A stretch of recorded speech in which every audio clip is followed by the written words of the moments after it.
அன்புள்ளம் கொண்ட நேயர்களே, வாழ்க வளமுடன். வணக்கம். இப்போ சிலர் தற்பெருமை அடிச்சுக்குவாங்க. தன்னை தானே போய் தம்பட்டம் அடிச்சுக்குவாங்க. நான் தான் எல்லாமே எந்து தான் புகழ் உச்சி அவங்களே போயிடுவாங்க. மற்றவங்க பார்த்து பாராட்டினா அது பரவாயில்ல. ஆனால் இவனுங்களே என்ன பண்ணுவாங்க, நான் தான் இந்த ஒரு காரியத்துக்கு நான் தான் செஞ்சேன், இது நான் தான் பண்ணேன், இவங்கள நான் தான் தூக்கி விட்டேன், நான் தான் பண்ணேன் அப்படின்னு சொல்லிட்டு வீணான தற்பெருமை அடித்து தம்பட்டம் போடுவாங்க. இவங்கள தூண்டி விடவும் ஒரு 4 பேர் இருப்பாங்க. என்ன சொல்லுவாங்க, ஆஹா நீ இல்லைன்னா ஒன்றுமே இல்லைப்பா, நீ தான்ப்பா, உன்னால தான்ப்பா எல்லாமே நடக்குது, எல்லாமே சொல்ல இவங்களுக்கு இன்னும் கொஞ்சம் அதிகமாகிடும். பரவாயில்ல, நம்மளை எல்லாரும் இவன் மொத்தமே என்ன, நம்மளை அது மாதிரி புகழ்ச்சியை பண்ணி நம்மக்கிட்ட வேலையை வாங்குறாங்கன்னு அவங்களுக்கு தெரியாது. ஆனால் அவன் நினச்சிப்பான், நம்மளை தூக்கி வச்சு பேசுகிறாங்களே, பரவாயில்ல, நம்மளை பற்றி ரொம்ப புகழுறாங்களே சொல்லிட்டு 50 பேர்கிட்ட சொல்லுவான். ஏன்னா இது மாதிரி செஞ்சாங்க, அப்படி சொன்னாங்க, இப்படி சொன்னாங்கன்னு. அதே நேரத்தில் அவங்க ஒரு உதவி செஞ்சான்னு வச்சிங்களேன், அது தம்பட்டாச்சு, அதில் புண்ணியமே இல்லை.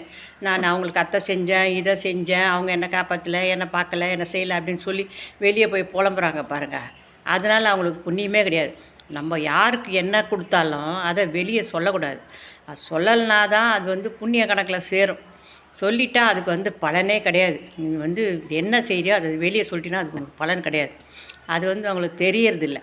2வது என்னன்னா, இவங்க இங்கே ஒரு இடத்துல வருவாங்க, மட்டம் தட்டி பேசுவாங்க. என்ன கேட்பாங்க, ஏன் உனக்கு இவ்வளோ வசதி இருக்கே, நீ இதில் போகக்கூடாதா, அதில் வரக்கூடாதா, எனக்கு இருந்தால் நான் எவ்வளோ செய்வேன்னுவாங்க. அதெல்லாம் தப்பு. அவனுக்கு இருந்தாலும் அவன் அப்படி தான் இருப்பான். அவன் சூழ்நிலையை பொறுத்து, அவனுடைய வாழ்க்கையை பொறுத்து அவன் வாழறான். அங்கேருந்து வருவான், இது என்னத்துக்கு இந்த மொபைல் வாங்கினப்பா அப்படின்னு காட்டி பாருங்க. மொபைலா, இந்த மாதிரியா, ஐயோ நீ என்கிட்ட சொல்லியிருந்தா, எனக்கு இந்த கம்பெனியில் இருக்கிற மேனேஜரும் எனக்கு தெரிஞ்சவன், நீ என்னத்து இவ்வளோ வேலையை கொடுத்து வாங்கினேன், என்கிட்ட சொல்லியிருந்தா நான் வாங்கி கொடுத்துருப்பேனே. இதுதான் தற்பெருமை. அங்கேருந்து வருவாங்க சில பேர், ஏங்க இந்த மாதிரி இந்த நகையை வாங்கினேன் பாருங்கன்னுவாங்க. நகையா, சரி நல்லா இருக்குன்னு சொல்ல மாட்டாங்க. நம்ம காட்டணுன்னு வச்சிங்களேன், இது எதுக்குங்க, இது வேஸ்ட்டு, இதில் இது போயிடும், அது போயிடும், இது நல்லாவே இருக்காது, ஆனால் நாங்கள் வாங்கின பார்த்தீங்களா, அதுதாங்க ஒரிஜினலு, அதுதான் இப்போ கூட அது மாதிரி கிடைக்காதுங்க, இப்படியும் சொல்லுவாங்க. இப்படி இருக்கிறாங்க ஜனங்க. ஏன் இந்த தற்பெருமை, இந்த தற்புகழ்ச்சின்னா அது அவங்களுக்கு பழகி போச்சு. அவங்க அப்படி தான் பேசுவாங்க. எங்கே போனாலும் அவங்கள திருத்தவே முடியாது. அவங்கள திருத்தி நம்ம பண்ணுறத விட நம்ம ஒதுங்கிக்கிறது நல்லது. சரி, என்னன்னா என்ன, ரைட்டுப்பா, நீ புகழ்ச்சியில் இருக்கியா, நீ பெரியவனாகவே இரு, உன்னுடைய புகழ் உனக்கே போகட்டும், அதை பற்றி எனக்கு கவலை இல்லை. ஏன் நம்ம ஒதுங்கிக்கணும் அப்படின்னா, நம்ம வளர்ச்சி அவங்களால தடைப்பட்டுடும். இதுதான் முக்கிய காரணம். ஏன்னா அது நம்ம ஏதாவது நம்மளுடைய உழைப்பு, நம்மளுடைய திறமை, நம்மளுடைய எண்ணத்தை வச்சு நம்ம வாழறோம். நம்ம வாழும்போது ஏதோ ஒன்று செய்கிறோம், நம்ம மேலே லிஃப்ட்டுக்கு போகிறோம் அப்படின்னு வச்சுங்க. அவனை கூப்பிட்டா வச்சுருந்தீங்கன்னா அவன் என்ன தெரியுமா சொல்லுவான், என்னால் தான் இவன் முன்னுக்கு வந்தான். அப்போ நம்ம திறமை, நம்மளுடைய உழைப்புக்கு எல்லாமே அடிபட்டு போயிடும். எதுக்கு அந்த புகழ் அவனுக்கு எடுத்துக்குவானே, நம்ம ஏன் அதுக்கிட்ட நம்ம இஷ்டப்பிரகாரம் நம்ம வாழ்க்கை அவ்வளோதான், வாழ்ந்துனேரு, வரியா வா, இருக்கியா பார், செய், அப்படி தான் பச்சுக்கணுமே தவிர, இந்த மாதிரி உறவுகள் நட்புகள் எல்லாமே, நட்பு கூட சொல்கிறேன், அப்பா உனக்கு என்னப்பா அப்படின்வாங்க. அவன் என்னமோ இதில் அடிப்படுற மாதிரியும், அவன் நல்லா ஓஹோன்னு பணக்காரனாக இருப்பான், அவன் கையில் வச்சுன்னு இருப்பான், கோடிக்கணக்கில் வச்சுன்னு இருப்பான். அவன் சொல்லுவான் நம்மளை பார்த்து, என்னப்பா அப்படின்னு, பார்த்தியா நான் பாருப்பா, நான் 50 லட்சத்தில் கார் வாங்கினப்பா, எப்படி இருக்குது பாருப்பா, சூப்பர் பார்க்க. ஆனால் இந்த மாதிரி தற்பெருமை பேசுகிறவங்க வாழ்ந்ததா எனக்கு ஒன்றும் சரித்திரமே தெரியல. நான்ன்றவங்க ஒன்றுத்துக்குமே இல்லை. அதுக்கப்புறம் பார்த்தீங்கன்னா அவன் காடி பானையில் தான் விழுவான்.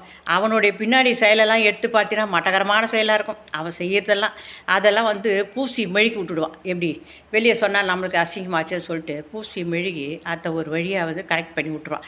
அப்போது நான் தான் எங்கே போனாலும் எந்து தான். இப்போ உன்னை நம்ம இது பண்ணல அப்படின்னா உடனே ஒரு காரணம் வந்துடும், அதுக்கு ஏதோ ஒன்று.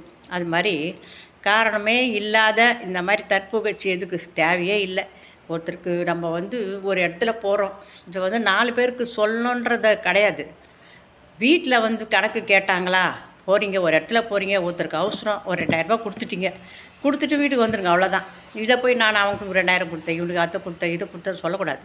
வீட்டுக்கு வந்து ஏன்னா நம்ம மனைவியோ இல்லை மனைவி கணவனுக்கோ தெரியணும் இல்லையா, இவ்வளோ இந்த மாதிரி வந்துச்சு, போனேன், அவசரம் கொடுத்தேன், அதோட முடிஞ்சு போச்சு, அவ்வளோதான். இதை எடுத்துக்கின்னு 4 வீட்டுக்கு போயிட்டு நான் தான் அவனுக்கு கொடுத்தேன், அவன் இப்படி நின்றுட்டான், நான் தான் அந்த நேரத்துக்கு அவசரத்துக்கு கொடுத்தேன் அப்படின்னு சொன்னால் அதுக்கு வந்து பலனே கிடையாது. வலது கை கொடுப்பதை இடது கை அறியாமல் கர்ணன் சொன்னான். கர்ணனை 4 பேர் பாராட்டினா புகழ்ந்தான், அவனுக்கு எவ்வளோ புண்ணிய தான தர்மம்லாம் ஏறிச்சு. அது மாதிரி உன்னை வந்து மற்றவன் பாராட்டணும். மற்றவன் வந்து எப்பா அவர்கிட்ட போனீங்கன்னா எல்லாம் நடக்கும்பா, நல்ல மனுஷன்பா, அவர் ஒன்றும் நம்மளுக்கு செய்து தருவார்ப்பா, போங்கப்பா அப்படின்னு சொல்லி மற்றவன் வந்து நல்லவன்ப்பா, அவன் இந்த மாதிரிலாம் இருக்கிறான்ப்பா அப்படின்னு மற்றவன் வந்து பாராட்டணும். உன்னையே நீ பாராட்டிக்க கூடாது. உனக்கே அது தற்புகழ்ச்சி இப்போ தேவையே இல்லை. ஆனால் உன் பின்னாடி இருக்கிற எதுவும் பாரு, அந்த மாதிரி பார்த்துட்டு அப்புறமா நீ போச்சு தற்பெருமை பண்ணிக்கோ, அதில் தப்பே கிடையாது. ஆனால் இந்த தற்பெருமை மட்டும் நமக்கு என்றைக்குமே உதவாது. இதுதான் வந்து வள்ளுவர் கூட சொல்லியிருக்கார். தற்காத்து தற்கொண்டார் பேணி சொற்காத்து சோர்விழால் பெண்ணுன்னு சொல்லிட்டு ஒரு திருக்குறளே வருது, அது எனக்கு சரியாக தெரியல, அப்படியே இருக்குது. அது அவரும் வந்து தற்பெருமையை பற்றி நிறைய தான் சொல்லியிருக்காரு இந்த தம்பட்டாடி. ஆனால் இவங்கள நம்ம திருத்திலாம் வாழ முடியாது, நம்ம தான் ஒதுங்கி வாழ்ந்துக்கணும். அதுக்காக உறவோ நட்போ எதுவாக இருந்தாலும் நம்ம வந்து விட்டு கொடுக்கக்கூடாது, இருக்கணும், அதுவும் இருக்கணும். ஆனால் வந்து சரி நம்ம வந்து ரைட், அவங்க குணதர்மா மாற்ற முடியாது, அதனால் நம்ம வந்து அட்ஜஸ்ட் பண்ணிட்டு போயிடும், அவ்வளோதான். அதனால் வந்து இப்படி தான் நடந்துக்கணும். வாழ்க வளமுடன். நாளைக்கு மீண்டும் சந்திக்கலாம். நன்றி.